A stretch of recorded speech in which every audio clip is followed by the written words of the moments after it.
works, tonedeaf.com.au, coming to you from Cherry Bar. It's Cherry Rock 2011. Joining me, Ron Pino. How are you, sir? Very well, thank you. Yourself? No, not too bad. That's a lovely shirt you've got there with the silver running through it. Bit of retro glitter stuff. Yeah, it's very I like it. It's a bit of glam rock to the night's proceedings. Absolutely, I I think it's suitably mad. Goes with the shoes, as one would say. So goes with the shoes. Yeah, nice shoes. Now, Ron, I believe 2009.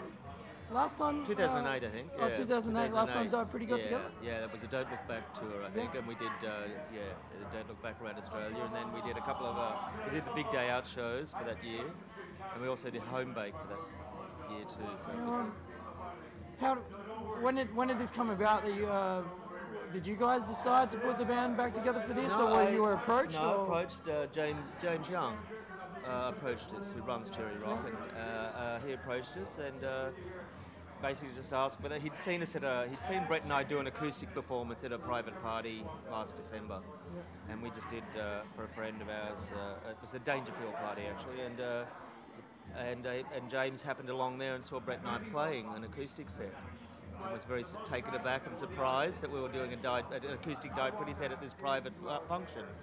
And then he got the idea that maybe we would like to play Cherry Rock. So it went from there. I think he contacted Pat Delves at Premier, and Pat Delves rang me, and lots of phone calls. So I rang Brett and said, would you like to do this? Are we capable of doing this again? Are you interested? And a bit of toing and froing and more phone calls, and we just sort of decided upon that we would do it. And James is a lovely man. It's a pleasure to do this. Yet again, I mean, it's only a couple of years since we played last time. Yeah, so it'll be fun. Basically, I just said as old friends getting together, having some fun, and playing some songs that people love. So, it's not, I don't want to get too precious about the, I thought you'd split up, or you only played 2 years ago, you're getting back together again. It's like, I think those things can, they can be blown out, absolutely. Yeah. And it starts to cheapen things a bit if you do it too often. Well, look, we're definitely not looking at it like that. It's just interesting to see how it came together because, clearly, a band of your caliber, when you say things that you do, you just fucking do them. You don't do them again without reason. Exactly. So and Cherry Rock is a great reason for its 5th anniversary. As I said, James is a lovely man. I've known him for a while, and I love the Cherry Bar and Cherry Rock. So it was just I said I'd love to just for that reason because he's a nice guy, and Okay, Ron. We've spoken about Died Pretty. The Superstitions. Yes. Tell me a little bit about that. Wonderful. Yes. Yeah. Forget Died Pretty. That's we've been going for since last year, and it's myself and Cam Butler writing all of the songs, and Mark Dawson on drums, who's worked with Ed Cooper, and also the Black Eyed Susans, I think. Tim Dean on keyboards, and Andy Paps on bass. So it's a nice, and we've just written a batch of songs, and we've been playing around, the last few months.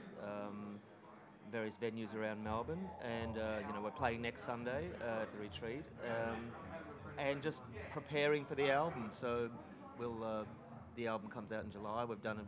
It was mastered last weekend, so we're looking at like the first week of July maybe for a release, and all the artwork's done and everything's ready to go. So, and we'll just play some songs, play some shows between now and then, and we're very excited, and I think there's a wonderful, some of the best songs I've ever written.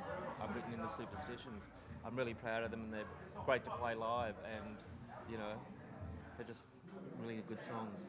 And they're lovely guys that I'm working with too. They're just gorgeous guys.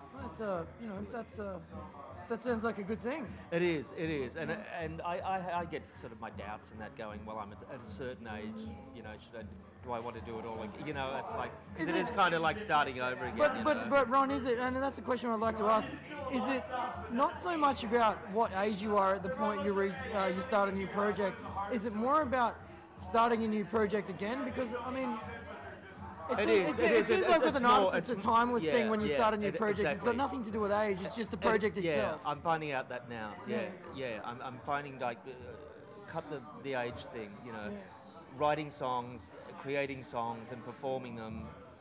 The things that I love to do the most. It's the only thing I know how to do. So I'm just looking at it from that angle now, just like getting together with some people, writing some great songs. Well, you know, Songs that we like really love, you know. it must be a great realization because you look like you've got the weight of the world off your shoulders when you say that. Yeah, it is, you know, and it's all about just creating music Yeah. for people that love it and that are moved by it in one way, shape or form, you know, that are just loving it. And it's, I say it's a bit of a process because I say starting again because you have to build up that Well, there's bringing confidence people as in, well, you know, if yeah. you build it, they will come, that sort of old And a nucleus adage, and- you know. yeah, yeah. So we thought we'd stick my name in the front just for a bit of extra, so it's Ron S. Pino on the Superstitions, so, but it hasn't really. Actually, I was told It's- before, I said, now if you talk to Ron about the Superstitions, it's Ron S. Pino. Yeah, Don't you got to forget have the that S. S. You got to have that S in there. I purposely did that because I just think Ron Pino is such a dull name by itself.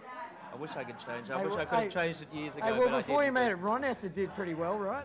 Oh Yeah. Yeah. Not a problem. but it wasn't Ron Pino and Died Pretty. It was under Died Pretty. But Well, this Ron S. Pino on the Superstitions is basically a solo thing of mine. Yeah. So it's basically we're looking at it as a debut. Like the album's going to be a debut solo album. Well, So- I mean, that's going to be exciting to see, and I'm Yeah, sure yeah. everybody will be We're looking very forward excited. It's great. It sounds wonderful. to it. And I tell you what, Ron, let's have a chat about that when please let us know when I the time certainly gets will. closer. Yep, and we'll come and have a chat. Yep, I'd love to. I'd love to. You're not too far of going on stage, so No, we I'm will not. let you go, sir. I'll have to go and have a champers. Thank you very much for your time. pleasure, thank you. And it's been an absolute pleasure. Now, Thank you. where do we direct everybody if they want to go and find out any more information about you? I mean, in great respect, diedpretty.com, you've got that, but where, Yeah. where would Oh, I they go for the... I think there's a www.ron-s- So if you're- I- .com.au, I think, if or you- something. It's on the back of a giveaway. If you look, I think if you Google Ron S. Yeah, Pino, yeah. you'll get it, right? Yeah, Let's try that. Yeah. Ron, thank you very much Lovely. for joining me Pleasure. here. Pleasure. It's Ron Pino here, Ron S. Pino Exactly. from for Rock City Networks and tonedeaf.com.au from Cherry Rock 2011. Lovely. Oh, here it is now. Wonderful. Cheers. Cheers.